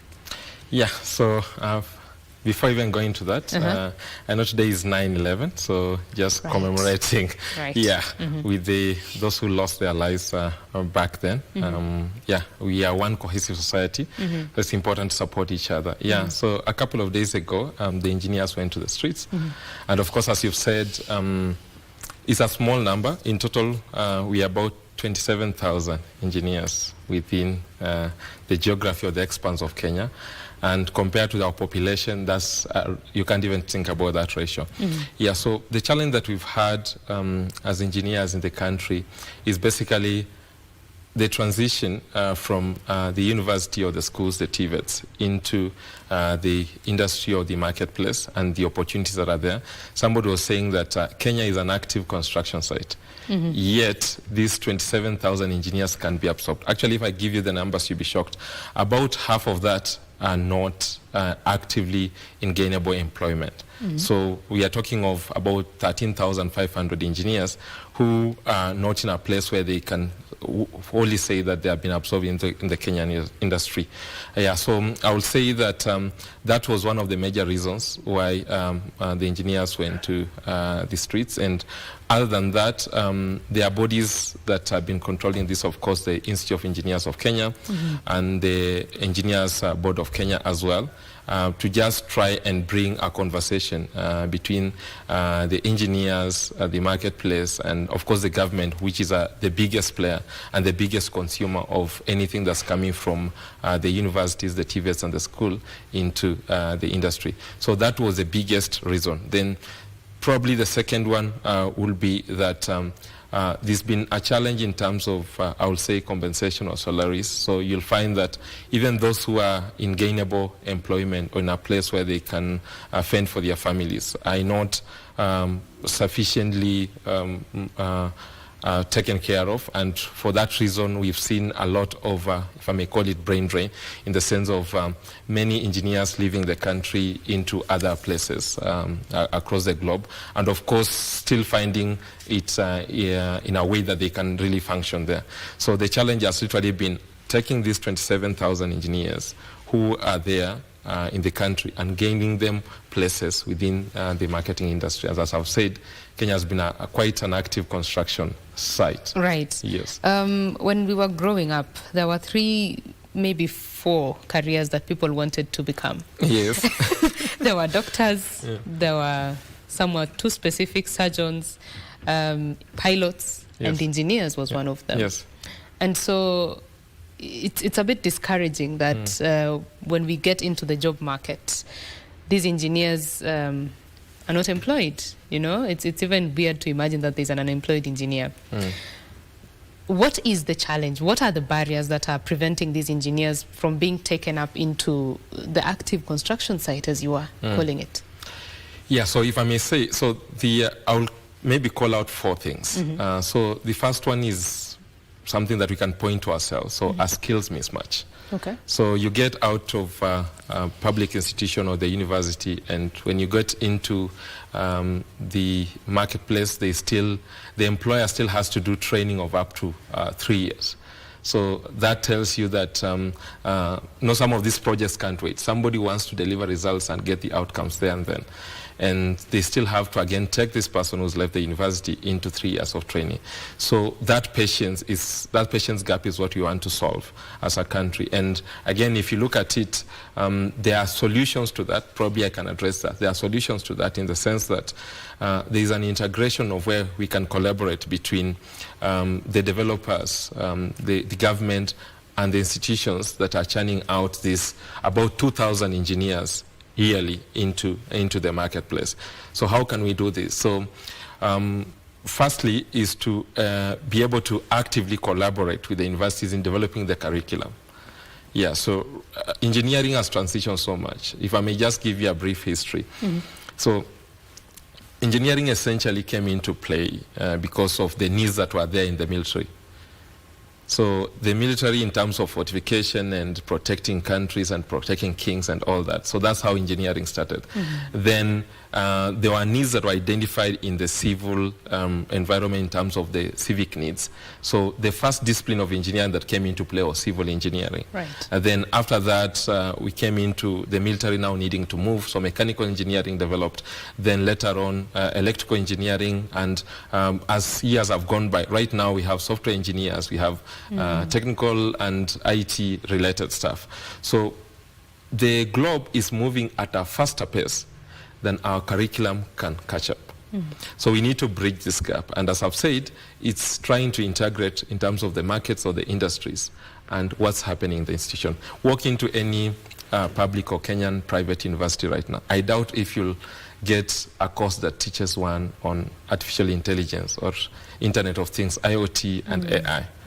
So we have young men out there who will actively learn this through maybe open public forums or forums out there in the internet, and you'll see them coding and coming up with these things and being able to develop faster than probably what can be taught in the university. So that skill gap needs to be addressed. And the other bit that we can do as a nation, because when you're talking of a nation, you're pointing to ourselves, is I'm a product of Jomo Kenyatta University of Agriculture and Technology, JKUAT.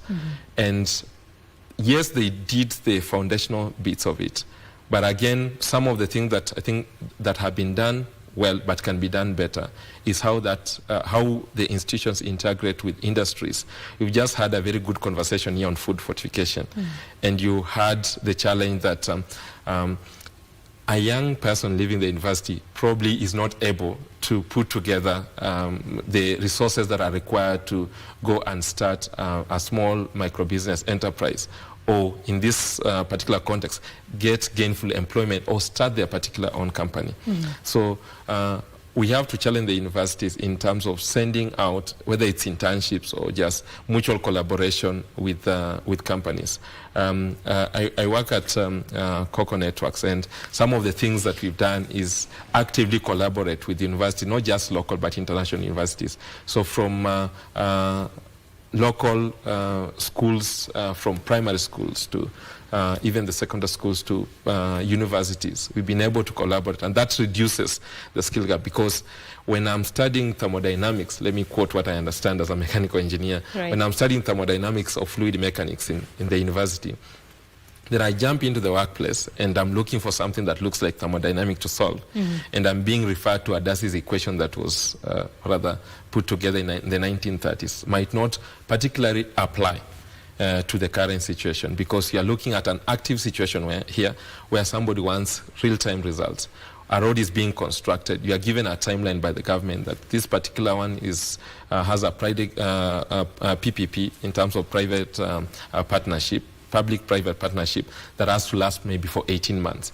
So there is no sufficient time to learn, but we can bridge the gap between that by interrelating the two. So having the universities or the institutions bring students into these industries, and having the industry as well collaborate with the universities or the institutions, and doesn't have to start at the universities, all the way from the primary schools, and the secondary schools, and now to the tertiary institutions. Right. You almost lost me with the Adassi's equation. No, but I get what you're saying. Yes. I'd like to just delve more into the dynamic of the learning institutions. Yes. Engineering is, you're supposed to be innovating, you know, and creating things and coming up with solutions. Yes. And so I'm wondering, is it that when engineers are in school and maybe they're coming up with solutions, first of all, are they coming up with solutions? And secondly, how can these solutions be supported so that they can solve the problems that we have in this country, in this region, and they can scale? Yeah, so two things. So how can engineers firstly be supported within the institution? So it's not a matter of, so Kenya doesn't lack the knowledge. It just lacks an active environment where that knowledge can be exercised. Okay. Yeah, so in this sense, I think it's first of all to empower these institutions, to know that the world is changing quite fast and you have to catch up. Then the other bit is to also actively engage the students. As you rightly put it, the word engineer is actually to problem solve. Engineer is equivalent to problem solve. So the other bit, if you hear what the president is talking about, affordable housing and all that, it doesn't have to be that a job has to be created for you to go there. Yeah, so the natural definition of an engineer, the reason why they stay in school for 5 active years is to be able to gain that bit of I'm able to look at a problem in the society and come up with a solution. So I think rejigging the curriculum and be able to start offering challenges to these engineers at an early age will help in terms of bridging the gap. By the time they're out of these institutions, when they get into a place like, let's say, Coco Networks, they should be able to easily transition into being meaningful at that particular place of work. So the challenge is just trying to narrow the gap between where the problem is and where the solution is. The problem is in terms of what the industry needs, the companies and the public, and the solution is in the student being informed or being exposed to these things early enough. Yeah. Is it, before we go to other challenges that they are facing, the funding bit of it, because I was reading somewhere that in the Silicon Valley, those innovations that come up there's a lot of funding that is pumped there, but like 90% of that money is lost because the innovation does not, get market uptake or cannot scale. So there's a lot of money that is pumped so that by the time you're having these 3 or 4 big innovations now, being big in the world and being unicorns, there's a lot of money that has been spent. What is the funding situation for Kenyan engineers? Not necessarily software, but even this other side. Yeah, so there is no limit of funding. Mm-hmm. The problem comes in the sense of how the funding is used. Okay. And the image that you portray, firstly as a country and as engineers locally. Then that now that has a domino effect in terms of what happens in the timeline of that project. Let me just give you quick examples. Sure. We've had this Nairobi Expressway, right? You can really enjoy it from restaurants all the way to Mlolongo. Now, there's a road beneath Nairobi Expressway. Mm-hmm. I'm not so sure if you'll enjoy it as much. Enjoyment does not exist. Exactly. Yeah. Reason being that at times we don't fully conceptualize what we are getting ourselves into. Okay. So we may have the Usahihi project that is now almost being launched. I think there's some pullback from the investors because we had not fully conceptualized how much this project will cost. And you end up finishing a project or getting to 70% of the project and the money is exhausted. So it starts from the bit of the initiation and the ideation of the project. You have to properly look at it, scope it properly. So the challenge starts from the time of scoping and planning, where either it's inadequately funded or during the progress of the project at the uptake, there are so many other stakeholders that come into play. So you find that either through corruption, that money is used for reasons that's not there, that are not particularly used. So a quick example is you may find that on a particular government project or other industry projects, there's one consortium that has been given 8 big projects. And that denies opportunities for others. And again, you find that this consortium is linked to other government or other particular bodies that are not particularly supposed to be on the project. So you have so many consultants on the project that end up eating bulk of the money that's meant for that project.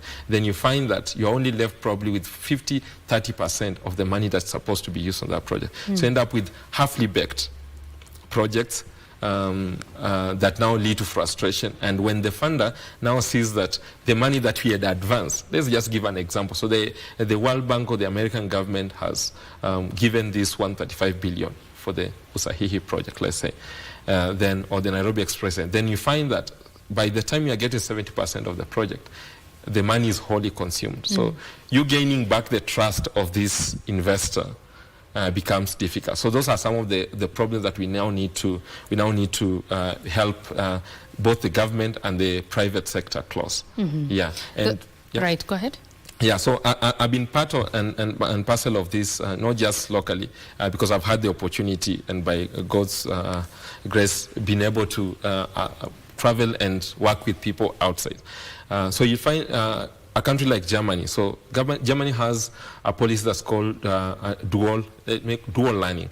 So by dual learning, what that means is that you are able to actively pick the lessons within the project. You don't wait for the project to fully stall, but you're actively able to pick the things that affect the project and solve as the project progresses on. Right. So be it revising the scope, revising the budget and all that, and getting away unnecessary people that don't have to be part of the project helps so much in gaining the trust and being able to deliver projects that gain public trust.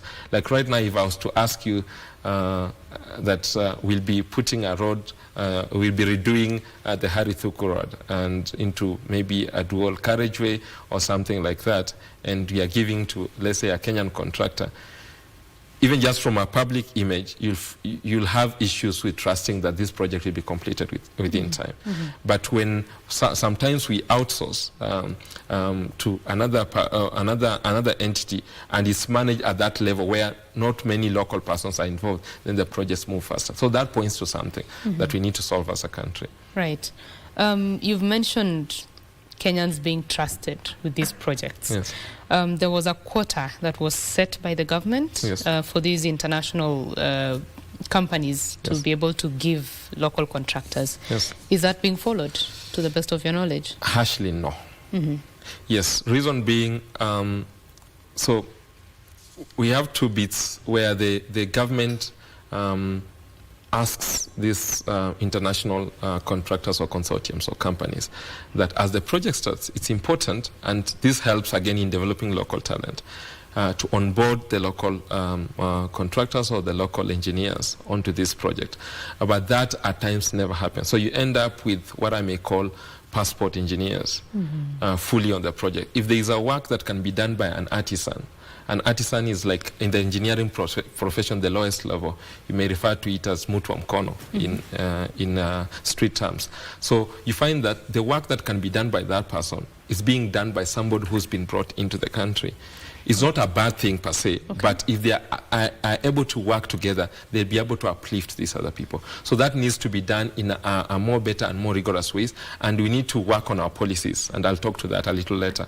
Our policies and regulatory framework in terms of how we are able to solve for that. There are people who've already done this very well, and we have private companies, the likes of Unilever, where I'm coming from, Cocoa, where they have been able to integrate this so well. And we can have a merger between the private industry and the government to be able to lock out, to take care of this problem, because still the government is the biggest employer in this space. So if you have to solve that problem, then we go where there is highest impact, which is government projects. Right. You're saying you'll talk about it later. Let's talk about it now. Okay, let's deal with it now. Yeah, the policy and regulatory environment. How can that be tweaked, changed, or even supported to ensure that we are building the local talent? Yeah, so in terms of the policy and regulatory framework, as a country, I will say, of course, we've set up institutions all the way from the ministries in the government to the agencies, to the various public sectors, to the various institutions that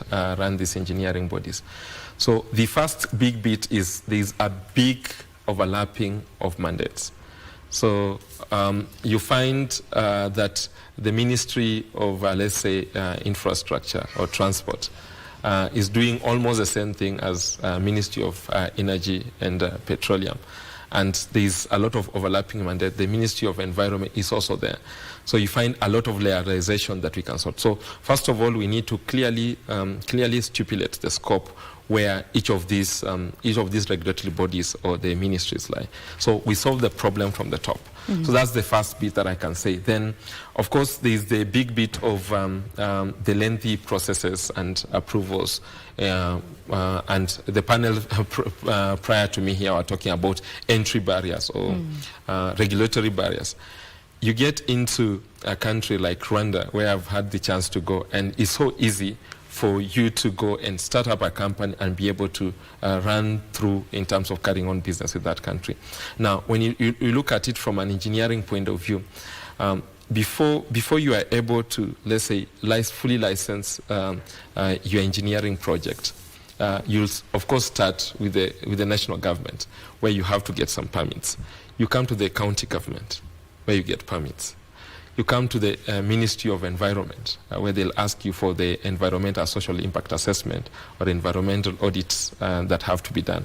You come again to the sub-county level, where they ask you to do stakeholder engagement, where you meet the local people or the chief and people who have to be gotten into a baraza to discuss that. Now, all this can be done by one body. So we have to agree as a nation, and probably I know there are many other engagement forums that are coming out of this one that's coming in another about 2 weeks, where we have, like, let's bring all this under one umbrella. So be it the county government, then let's all know that it's the county government that will take care of this. I don't have to be asked to do something by the county government. Then again, the ministry asked me to do the same thing. So you got the ministry, let's say Ministry of Energy and Petroleum. So they'll ask you for an environmental impact license. Then the county government will also ask you for that separately. Then when you go to the sub-county level, they'll also ask for you that, for a report on that separately. So you find it's the same thing by different bodies that we can clear out. That seems to be a problem across industries. I have spoken to across the board, really. Everyone is complaining that there's double licensing, people doing the same thing. And so what solution is there? What solution can you front to reduce this? So first of all, we have to be No, when you're in a pit, the first thing that you need to do is to stop digging. Right. So we have to stop, first of all, this bit of having various ministries sitting on the same projects. I know it can be given as a bit of a multifaceted approach, but let's be clear, first of all, that when a particular project has been set up, this project aligns to this particular ministry or this particular agency.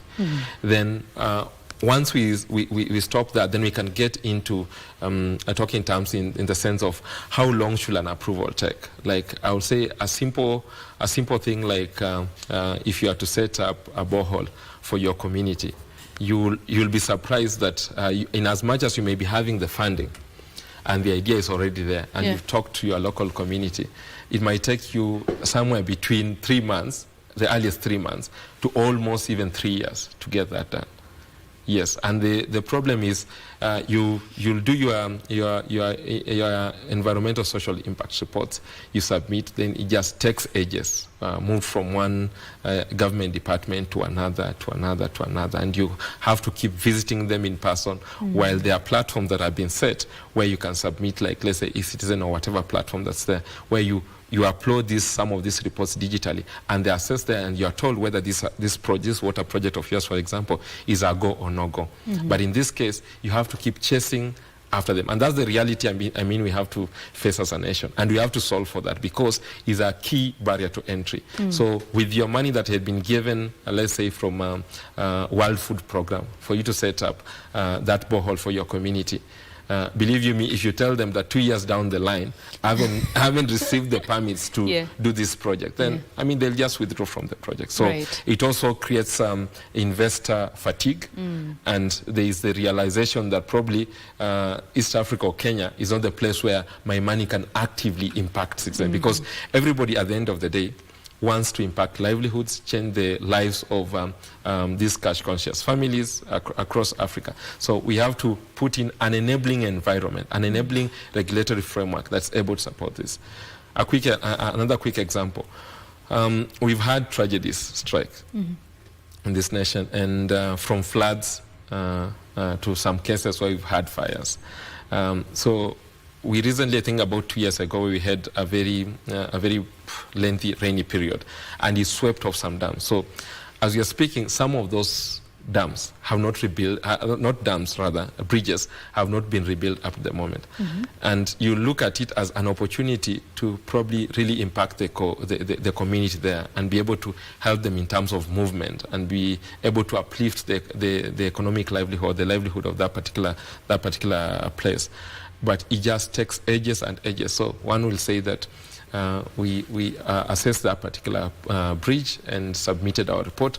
We are waiting for us to be given approval so that we go back, speak to the community. Then after you going to speaking to the community, you have again to submit another report. So it's just an endless cycle of things that we can solve by cutting some of these regulatory, what I may call, actually, areas that we don't need to spend, because it doesn't have to come from Humphrey to put in his signature, to Betty, to somebody else. You don't have to have 7 signatures on one page to confirm that project is right. Right.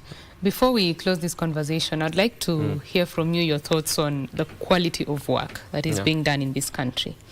This one, we've mentioned it many times, the collapsed buildings.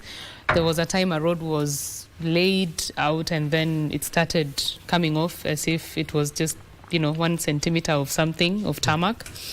And so most of those are projects done by local contractors. Exactly. And it erodes public trust. Same what I've spoken about. In local talent. So what is the role of professionals such as yourself, of course, the entire industry, quantity surveyors, contractors, engineers, whatever you want to mention there? What is the role in ensuring that you're building public trust so that people can even trust you with their own projects? It does not even have to be the government. It can be a private sector that is building something. Yes, and it's not just even about public trust. It stems all the way to when you're building your house. So there are legislative bodies or accreditation bodies for engineers, quantity surveyors, architects. be it every profession in the big professional field of engineering. So first of all, the big bit is engaging somebody or engaging an entity that is fully licensed. So that's something that you have, as a developer, you have to check that. So some of us quickly rush to the cheapest contractor, the cheapest engineer, or the cheapest architect, who will probably draw for you up that project, and you'll be able to say that I've saved a lot of money. So if you're asked how much did this house cost, you say, no, it actually just cost me 1.5 million. While in the retro sense, a licensed quantity surveyor will tell you that this house will actually cost you 5 million. They say, I don't have that. So that means that we are taking shortcuts, not just from the engineers, for even a developer's point of view. So we want to get a Lamborghini at the cost of a tuk-tuk, not disrespecting a tuk-tuk, right, but in the real sense that we are cutting corners from the word go.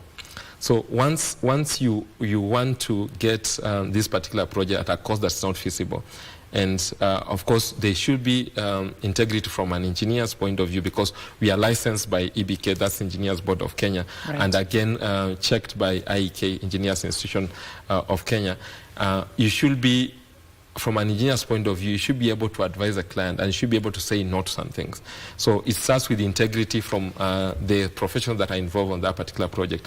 And again, to the safety bit, of course, that is very critical. So there are elements when a structural engineer tells you that this building is not safe, and they come and mark on that particular building X, then you insist as a developer to go behind the scene, and you want to tell this engineer, can you cut corners, can you do this, or this particular county government bodies that have told you that you cannot go on with this project, or this building is already leaning. Then you are insisting as a developer that I must progress, and you find that corruption is involved, where the engineers actually themselves are bribed. So from the developer's point of view, the point of integrity of the engineers, and again to the inspection bodies, because there is no project in the country that's not licensed for completion and until government is fully signed it off. Right. Yeah. Well, allow me to end the conversation there. You can already hear the jingle there, just telling me to get out of studio. Yes. I have been speaking with Engineer Humphrey Ndire, who is the Head of Health and Safety at Coco Networks, talking about just how to ensure that the local engineering talent is tapped for the growth of Kenya's economy. That's all for BizCheck this morning. Thank you very much for joining us. My name is Betty Kiptum, and my colleague Caroline Njoroge was with me in the first hour, and that is Byron Abuli there on the sign language interpretation. Thank you very much for staying with us. Have yourself a lovely day and enjoy the rest of your viewing. Bye-bye.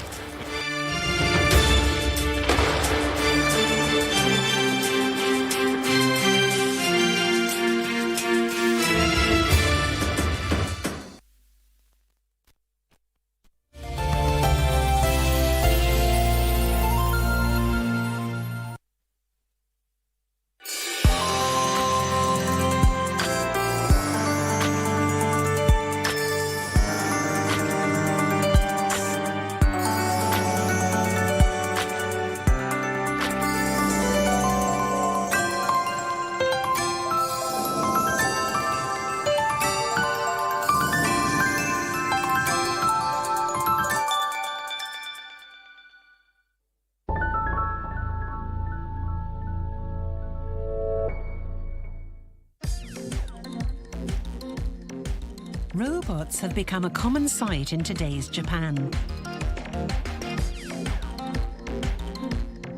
They're especially widely used in industry, with Japan making about 50% of the world's industrial robots. Here, we're going to look at a new industrial robot that operates on revolutionary principles. It was developed by one of the world's leading tyre manufacturers. They saw that rubber, the raw material for tyres, had the potential to make a different type of robot. This robot grips objects with a hand as flexible as a human's. Because it's rubber, it can handle things gently without scratching them. The hand can also adjust its grip to match the size and consistency of any object.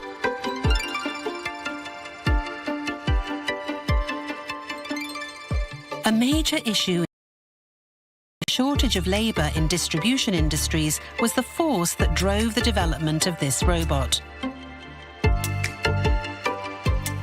A lot of tasks need human hands, and labour shortages have become a serious problem.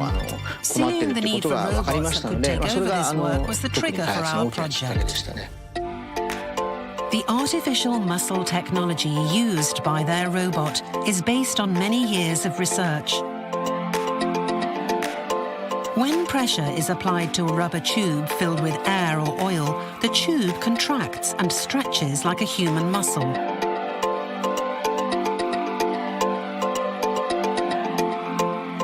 Adding metal plates allows the direction of bending to be controlled.